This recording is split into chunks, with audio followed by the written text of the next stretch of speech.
Welcome to today's edition of Mental Health Matters. Today, we're going to be talking about substance use. I have David Shaw on the show today, and he's going to share his experience and his role to sobriety. Get you something to drink, get you a snack, and come on back. So, good afternoon, David. What's going on, man? Not much. Just taking a easy weekend. Not really doing too much lately. I'm starting some classes in the next week or so. Oh, So I'm just nice. getting all my books in order and stuff and trying to get my schedule figured out. So, where are you going to? What we call back in Illinois, JUCO, a junior college, or? Yeah, I'm going to Sierra. Oh, nice. Nice. Yeah. Okay. What class are you going to take? Well, I only need like a few more classes to get my associate's degree, but I want to like move forward probably with like some like kinesiology and like eventually be a physical therapist. I can see that. I can, because you're super smart. So that's good. That's good. So why don't we start out? We had our side conversation. Why don't we start off with you introducing yourself and just telling a bit about yourself, and then we're gonna just dive right in it. Gonna be a very organic conversation. So My name's David Shaw. I'm 31 years old. I grew up in California most of my life. I guess like I've been struggling with addiction on and off since I was like 14. Um, well, I guess 12. I was struggling since I was 12, but like the last like 10 years, I was struggling really bad with mostly like opiates. Um, and I just like, I don't know, it just like I never saw my life like turning in that direction. It just all happened so fast. Like when I was younger, I never was like, oh yeah, I want to be a drug addict when I grow up. Like nobody thinks that. yeah. That's crazy. But it just like, I mean, you just lose control. Like, and it's just um, and like the background that I came from, like my parents, like my mom's from China and my dad is like, it's from some small town in Colorado, like 500 people population, and they didn't really know like they just like didn't know like they didn't know how to deal with it, like they didn't know like any of the warning signs or like what to do like once it started. So I guess they just like sent me away and like sent me away at 14 and I never came home, and that kind of made it worse, I guess. um at any rate, like just a lot of struggling like on and off for like the last 16 years of my life. So, but Yeah. I don't know, lately it's been better. So, Okay, good. I want to touch a little bit on your childhood because you grew up in a very, very well a good environment, so to speak. You grew up in a good environment, two parents home. Talk a little bit about that, and talk a little bit about your relationship with your sibling as well, because I want to kind of build on what we're talking about. well, I mean, like I said, my mom's from China, so like she has like cultural values and like ideas on how to raise children. They're necessarily like different than like my dad's. So there was always kind of like a conflict of like how like just issues should be handled or like how strict they should be with us, like whether it's like just how to discipline me or my sister and or like how they like and just everything, like a lot Yeah. of stuff, like just a lot of like yeah, cultural difference and so like I said, my parents like they didn't really know like how to handle like in like issues like when they arose or they couldn't agree on how to handle them. Yeah. So actually like they sent me and my sister away both at the age of 14. They sent me away to Montana and they sent my sister away to Wyoming where we both stayed until we were 18. And then I mean then I came back home but I never like lived at home again really like for more than a few months at a time. It's just like it's always been like a strained relationship after that. But like I had like a really good childhood. Like like I wasn't like abused or like mistreated or anything. Yeah. Like I'd say like I definitely felt like a lack of like how should I put this? Like I would go and like I'd hang out with my other friends and like at their home and I noticed that like they were friends with their parents. Yeah. Like I mean they were their parents, like they were the role model, but they were like also like friends with them. Like they had a that kind of connection and like I never felt that really. Like I know my parents like loved me, Yeah. but like they were so like just absorbed in their work, I guess. Like my dad is he's a professor at UC Davis and like he loves his job and he's just like really quiet and Yeah. smart and analytical.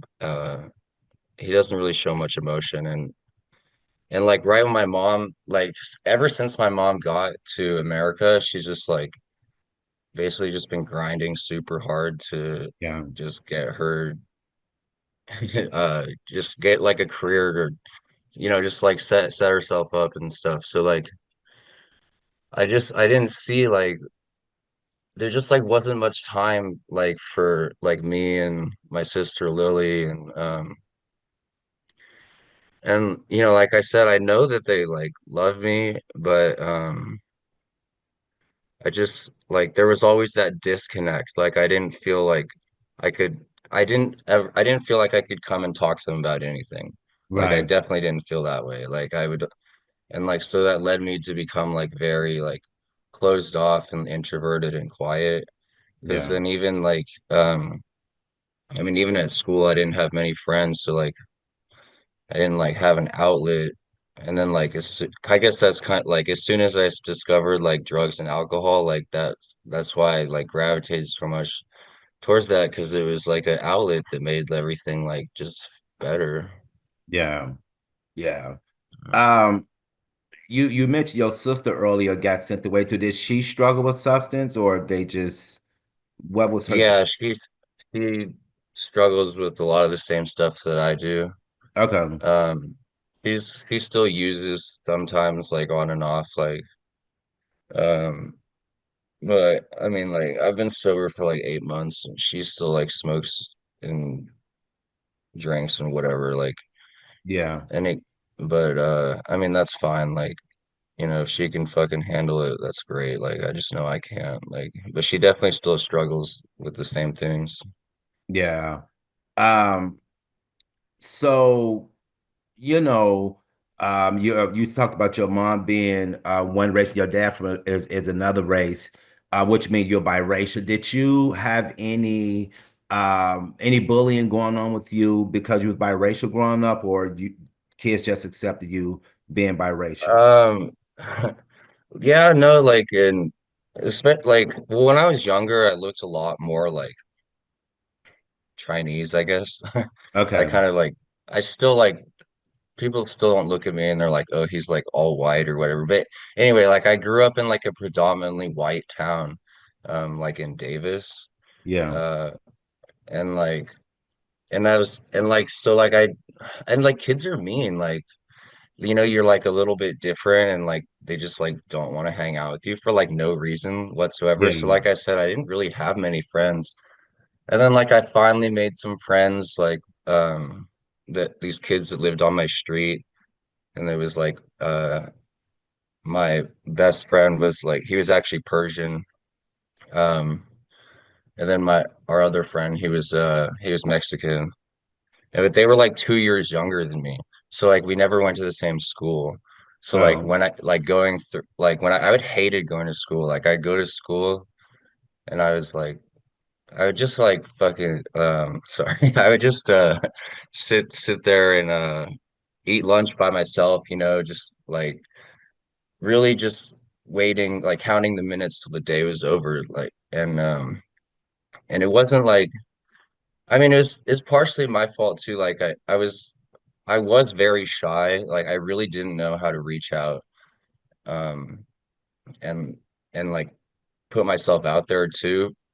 And I feel like part of that is like I said because like I never learned how to do that with my parents either. Um and I mean me and my sister were friends, but we're like 4 years apart yeah. still. So that's like, you know, by the time I was like going to I was in second grade and like she was in like kindergarten, you know. So like I didn't really know how to make friends my own age. And then I finally did make some friends and they were like still younger than me and we never went to the same school. Yeah. Okay. So how did you actually get introduced to substance use? Like, you know, what was that like? Like who introduced you to it? When did you start doing it? I know you was young, but like, do you remember your first experience with substance use? Yeah, I like I like so like before um right before I started like experimenting, I guess like I made a couple friends that would like at school that were like my age that were like because I had just gotten into skateboarding, right?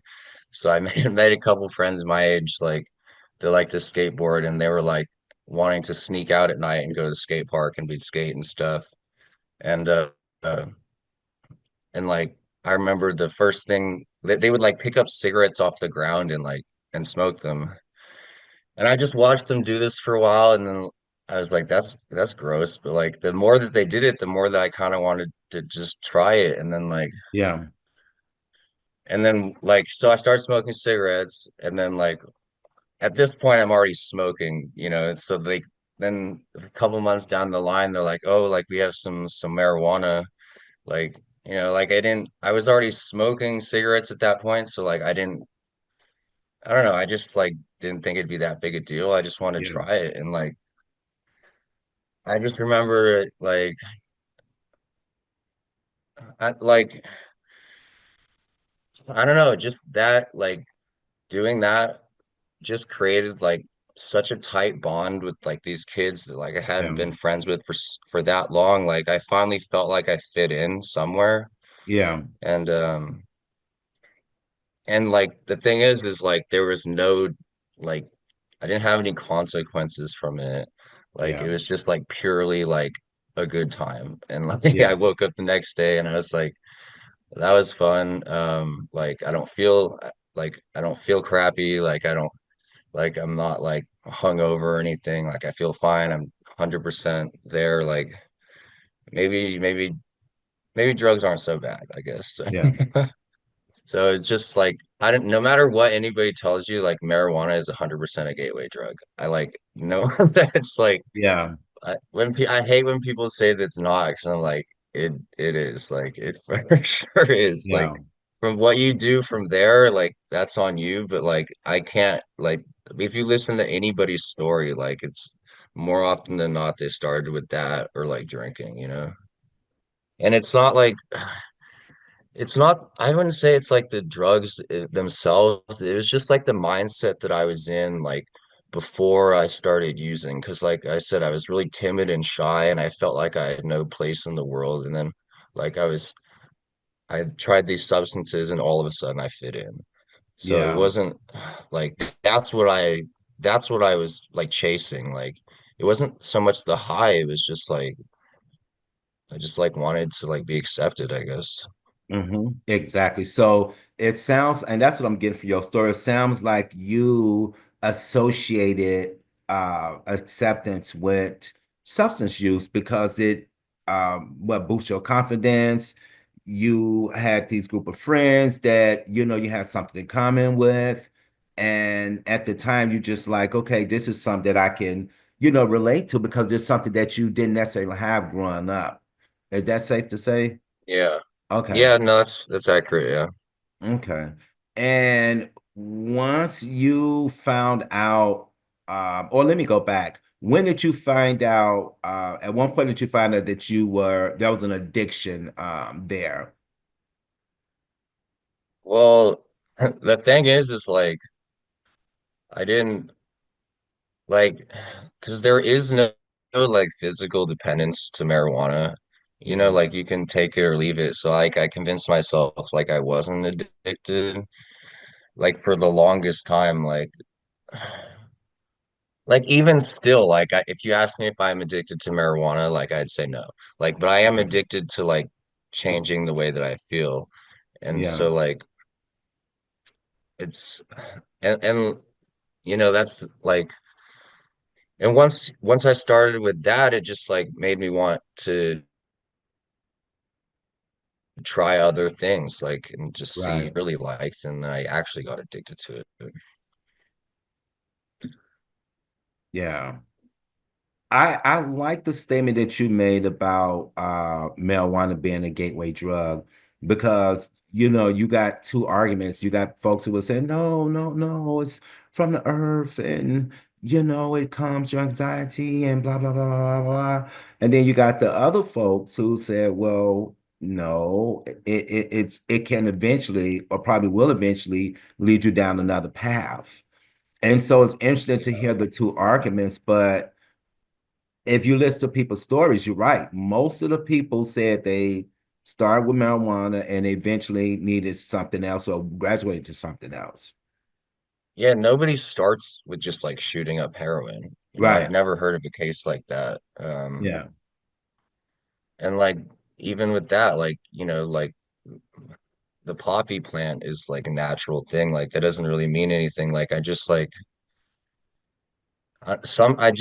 I believe that some people are just hardwired for addiction and like it I think that that's because of like the way that they were brought up like myself like I just felt like I never fit in and then like it just like you said it gave me that confidence boost like all of a sudden like I was cool like I was funny Yeah. like yeah Okay.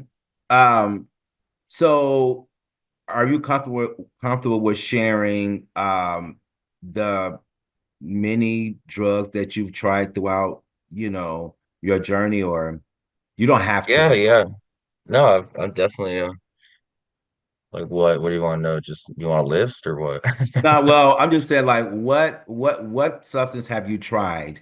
'Cause I know you talked about the opiates. Have you tried anything else? Yeah, so I guess I'll just give you like a timeline. And so, started smoking weed at like around 12. Tried drinking shortly thereafter, probably the same year. Um, and then like I grew up in like, you know, the late 90s, early 2000s, and like Mac Dre and Andre Nickatina and like Bay Area hyphy movement, you know, was a thing. So like the I did a lot of ecstasy. Yeah. Um, and then I started listening to Andre Nickatina. And then I thought it'd be cool to do cocaine. Okay. Uh, and then uh, and then at 14, well, so I got in trouble at school for like having ecstasy pills at school, and then that's what made my parent or my mom like want to send me away. So then at Okay. 14 to 18, like I was sober, but like um, while I was in the I don't even know what you call it, like the program, like the wilderness program, and then there was I was in like a boarding school. I was sober that whole time, but like I was subjected to like different kinds of like abuse, basically.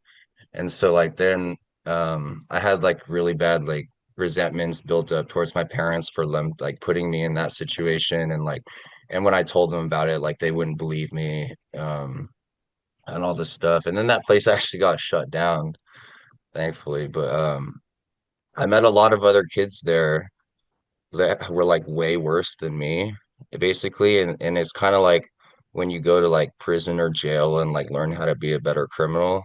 Well, like I learned how to like be a better drug addict, basically. And so I just would listen to all these kids like glorifying just like other drugs, basically. And like it made me just curious to like want to try it. Like it was never my goal, like to like I was like, I want to leave here and like get addicted to heroin. But I was Yeah, like, the way that they talk about it, it like sounds so good that like I just want to try it one time. yeah, Because that's like because I want to try everything one time. And so I basically did that. I tried everything one time. Like I smoked a lot of meth, smoked a lot of heroin, like I did all of like the hallucinogens, like PCP, ketamine, like research chemicals that like you get from China and stuff. Just yeah, like drugs, like just literally everything. Like I would just like look stuff up on the internet and like order it from yeah, like those black market websites and just like try it. And like so I tried everything and I was like, well, I really like opiates, but like I know that like you can get really badly addicted to these.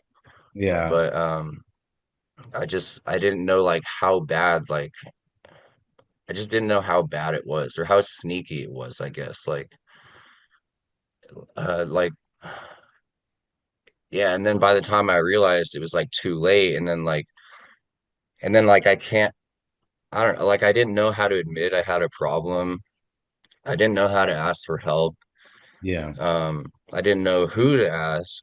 Like I definitely wasn't gonna ask my parents. So like I tried to like deal with it myself, and that didn't work.